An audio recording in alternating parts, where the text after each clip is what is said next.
Hey, what's up, y'all? It's Toasty Tabletop Games, and today I've got something a little different. So today I've just got a deck list type thing for you guys.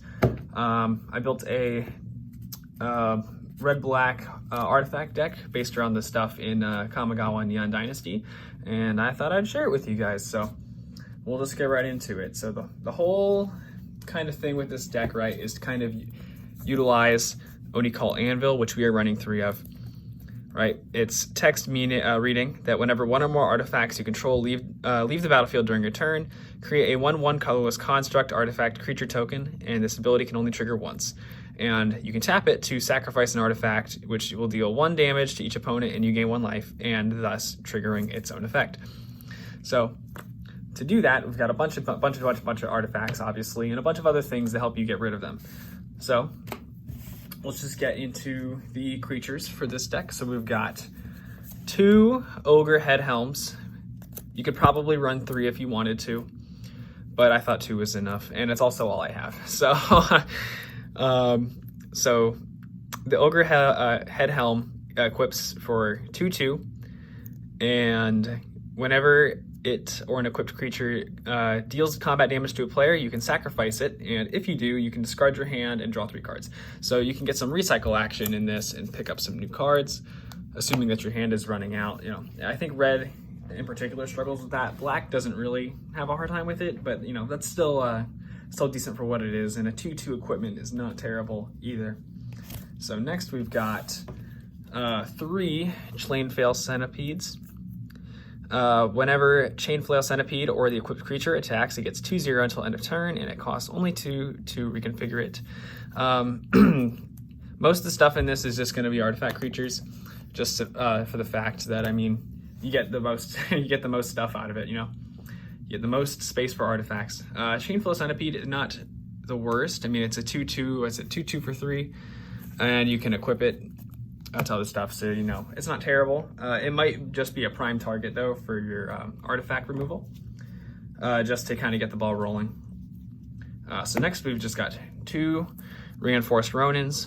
They have haste, and at the beginning of your end step they return to your hand, and you can channel it for 1 generic, 1 red to discard it and draw a card. So cheap 2/2, and could be a target for your artifact removal to trigger Oni-Call Anvil. But also, you know, it can be used for draw power, so he's not too bad. You could probably run 3 or 4 of him if you wanted to, but I only have 2, so that's what I'm running with. Next, we've got 3 Rabbit Batteries. Rabbit Battery is a 1/1 haste for 1, and equips for 1/1 and gives haste, and equips only for 1. So it's just a great artifact all around, really cheap card, and again, great target, and great target for Oni-Call Anvil, and a great creature to throw in the first couple turns. Next, we've got 3 Unstoppable Ogres. When Unstoppable Ogre enters the battlefield, the target creature cannot block this turn, so you can get rid of blockers, and you could even give it haste with the Rabbit Battery if you wanted to. 4 for 1 though, for 4 and 1 for 3. Sorry. So he could, you know, he's really frail, obviously, but you know, you could just get good triggers out of that with Oni-Call Anvil, since he's not too expensive and doesn't really have any value to the board other than just being big. So next we've got 2 Iron Hoof Boars. Iron Hoof Boar is a 5/4 trample haste for 6, and you can channel it to give another creature 3 and 1 and gains trample. So really good channel card, super cheap. Especially since they're at instant speed, and just makes creatures huge, you know? And that's I think that's the biggest creature in this deck, so you may want to save him just because of that. He's gonna be hit hard, do some damage, but if you need to use him for something else, then you have the option to. So next we've got 3 Commies of Industry. Commie of Industry enters the battlefield and returns an artifact with mana value 3 or less from your graveyard to the battlefield, and it will gain haste, and then you can sacrifice it at the next end step. So now you're getting more value out of the stuff you had already gotten rid of or had died in combat, whichever, and you're going to guaranteed get a trigger on the Oni-Call Anvil this way. And on top of that, He's a 3/6 for 5, so he's pretty big in that sense where you could just take a lot of hits, but you're really just using him to get the guaranteed Oni Cult Anvil triggers.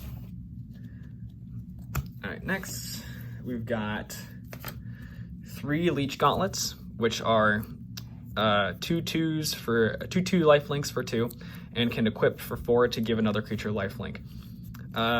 Kind of a stally card in this sense, since you may not be able to win in like the traditional I'm hitting really hard sense. You know, you're going to be swinging with a bunch of little tokens at the end of the day pretty much. So giving them buffs and whatnot is kind of important. Nothing too special about this card, just the lifelink is always good and it's nice and cheap, you know, and it's more importantly is under 3 mana values, so that way you can target it with the Commies of Industry. And our last couple creatures are our Undercity Scroungers, who are 1/4s for 3, which tap to create treasure tokens if a creature died this turn, in which cases they will be because you're sacrificing a creature to the Cult Anvil. So treasure tokens are also artifact tokens, so you can actually use the artifact tokens created this way to get triggers on the Cult Anvil. So you could just destroy them to get mana floating and pretty much not even have to spend it. So next, let's get into our spells, or instants and sorceries, and what have you. So first couple spells, we got 3 Voltage Surges, which are basically like shocks, except you can destroy an artifact to have it deal 2 more damage. So, I mean, it's only cost 1 too, so just like shock, just a little bit better if you ask me. Especially for the condition of this deck where you're just trying to kill artifacts. So, pretty self-explanatory there. Great removal. We've got 2 Invoke Despairs. Invoke Despair is a 1 generic 4 black, and the target opponent sacrifices a creature, and if they can't, they will lose 2 life and you get to draw a card. And you can repeat that process for the enchantments and a planeswalker as well. So you're going to remove a handful of things from the board, and you're also going to potentially draw some cards and gain some life, which is, oh sorry, not gain life. You might get to draw some cards and you get rid of a couple things on the board, which is pretty great, you know? And next we have our 3 copies of Reckoner's Bargain. As an additional cost to cast a spell, you sacrifice an artifact or creature, and you will gain life equal to the sacrificed permanent's value and draw 2 cards. So great card draw, and you gain life, and most importantly, you're getting triggers on the Cult Anvil. Now, I think the big thing that's holding this deck back is that it can only trigger 1 time. The Anvil can only trigger 1 time a turn, but unfortunately, that's why there's more than 1, you know. You could have each of them trigger once per turn and get 3 for 1, so... next, we've got 3 copies of You Are Already Dead, which destroys a creature that was dealt damage this turn and draws a card. And, you know, throwing cheap stuff like the rabbit batteries and whatnot at something just to deal damage to it, and then targeting it with a spell that only costs 1 to get rid of it, pretty great value.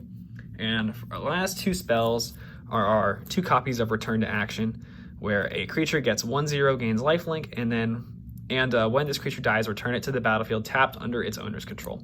So you could use it in a couple different ways, right? So you could use it to set up like chump blockers or nice big blockers that will trade kills, but then, you know, obviously it'll come back to life at the end of the once it dies, and you know, you'll gain the life from the lifelink and whatnot, right?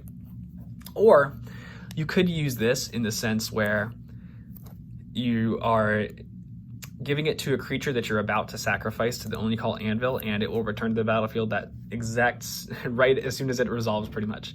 So, you know, you'll just gain a little extra stuff. I think you can use that spell in a lot of different ways, and I think that's what makes that so good. And that's kind of it. So after that, we just have 24 lands, 12 mountains, 12 swamps. Nothing too exciting. I decided not to run the legendary lands in this set just because they didn't really do anything for like the win condition of this set, or of this deck, you know. And then you obviously got to have your 1/1 construct tokens. So I just spent some time I spent some time drawing some construct tokens because I just couldn't find any.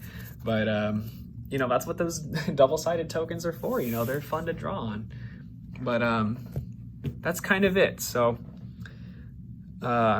obviously make changes as you see fit. There's probably a lot better ways to go about it, like using copies of Sokenzon Smelter, which lets you sacrifice stuff and do some other things, or Dockside Chef to sacrifice a creature and draw a card while you're at it. You know, there's a lot of different ways to go about it with this strategy, but and I'm in no way saying that this is the best. This is just what I have and what I was able to make in the span of like 2 or 3 hours. So that's kind of all for this one. So thanks for watching. Be sure to like and subscribe for more content like this, and follow me on my socials on ToastyTabletopGames on Instagram, Twitch, and TikTok. And thanks for watching, and I'll see y'all in the next one.